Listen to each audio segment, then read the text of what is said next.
Bonjour et bienvenue sur la chaîne géologique. Aujourd'hui nous allons modéliser un plan en géologie pour pouvoir l'orienter dans l'espace. Nous allons nous aider d'un logiciel de mathématiques GeoGebra 3D. C'est parti! Ici je vous ai dessiné le plan que nous allons orienter. Vous avez ces coordonnées du côté de la fenêtre algèbre. Nous pouvons le faire pivoter. En géométrie, un plan est défini par 3 points ou 2 droites sécantes. En géologie structurale, un plan comme un plan de schistosité, un plan de stratification, un plan de faille est caractérisé par 2 droites remarquables, l'horizontale et la ligne de plus grande pente. Modélisons ces 2 droites à l'aide de GeoGebra. Je vais d'abord créer un polygone qui va représenter le plan horizontal. Je crée 4 points que je vais ensuite relier entre eux pour créer ce plan horizontal. Je relie donc mes points. Voilà.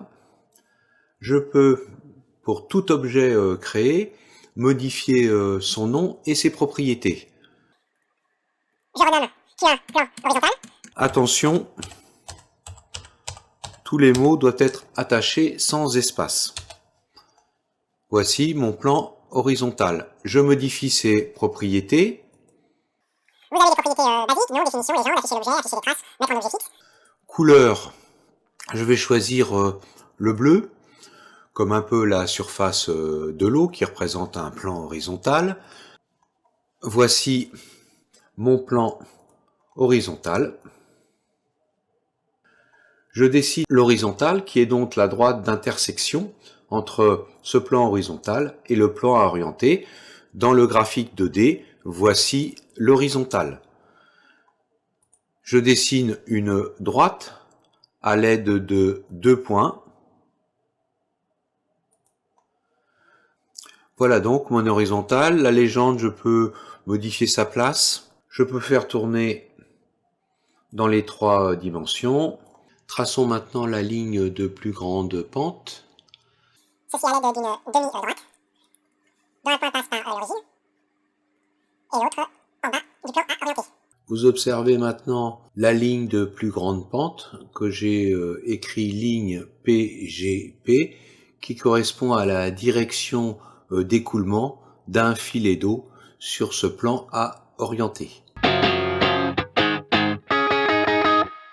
Il me suffit maintenant d'orienter ces 2 droites remarquables par rapport à une droite de référence qui est le nord magnétique fourni par ma boussole. Je dessine le nord magnétique par une demi-droite.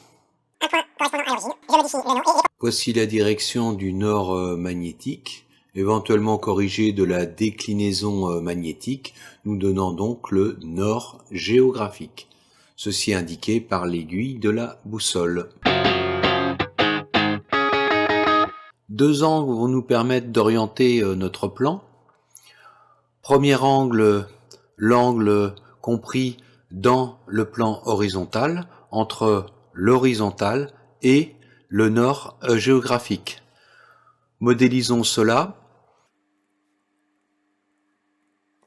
Voici modélisé mon angle que l'on appelle la direction du plan.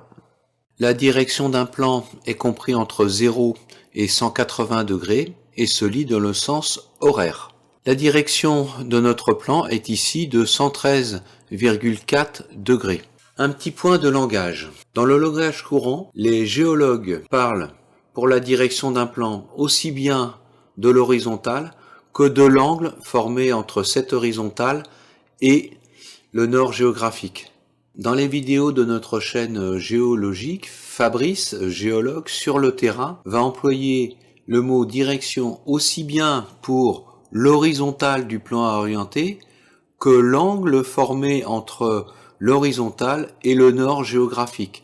Donc soyez vigilants, faites bien attention. Pour le deuxième angle, appelé pendage, j'ai rajouté le plan vertical passant par la ligne de plus grande pente et coupant le plan horizontal au niveau d'une droite d'intersection. Le pendage se mesure dans le plan vertical entre la ligne de plus grande pente et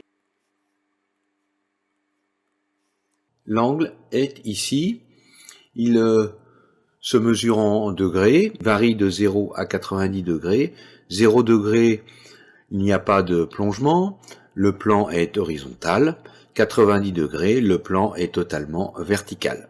Il est possible avec GeoGebra d'agrandir une fenêtre, il suffit de double-cliquer sur la ligne de la fenêtre. Nous voyons que le pendage de notre plan à orienter est de 36 degrés 87. Nous pouvons faire pivoter notre plan pour se représenter toutes les droites ainsi que les angles qui sont maintenant représentés. La mesure de la direction du plan et du pendage du plan n'est pas suffisant. En effet, la direction se mesure entre 0 et 180 degrés. Nous ne savons pas si le plongement se fait vers le nord-est ou vers le sud-ouest. Il faut donc donner le sens de plongement de la ligne de plus grande pente. Ceci se fait à l'aide de la boussole. Ici, la ligne de plus grande pente a la direction du sud-ouest. La direction du plongement du plan est appelée sur le terrain par Fabrice azimut. Nous noterons sur notre carnet de terrain direction 113 degrés, pendage 37 degrés, sud-ouest. J'aimerais aller un peu plus loin avec le logiciel GeoGebra. C'est-à-dire que j'aimerais garder bien sûr le nord géographique fixe et modifier l'orientation de l'horizontale. Le cercle, ici, représente le cadran de la boussole. En bleu, vous avez tracé l'horizontale du plan et en vert, le plan vertical de la ligne de plus grande pente.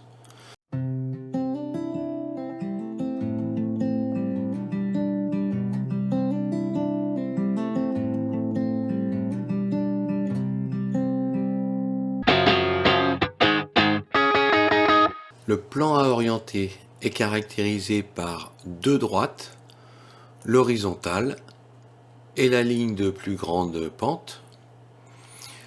On oriente ce plan vis-à-vis d'une direction fixe, le nord géographique.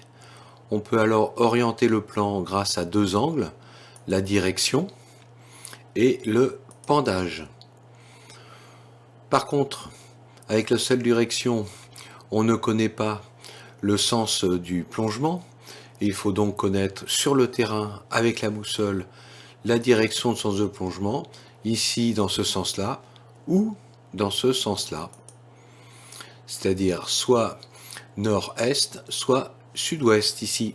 Bravo aux courageux, aux persévérants qui sont allés jusqu'au bout de la vidéo. J'espère que cela a apporté un éclaircissement à la géométrie structurale au niveau de l'orientation des plans. Je ne peux que vous conseiller les vidéos de la chaîne géologique, mesure du plan sur le terrain par Fabrice, c'est une boîte à outils. Deuxième boîte à outils, utilisation de la boussole de géologue. Troisième boîte à outils, utilisation de la boussole, géologue amateur. Et puis quatrième vidéo, boîte à outils, utilisation d'une application qui vous donne toutes ces mesures grâce à votre smartphone. Je vous dis à bientôt. Mettez un pouce si ça vous a plu. Allez, à plus!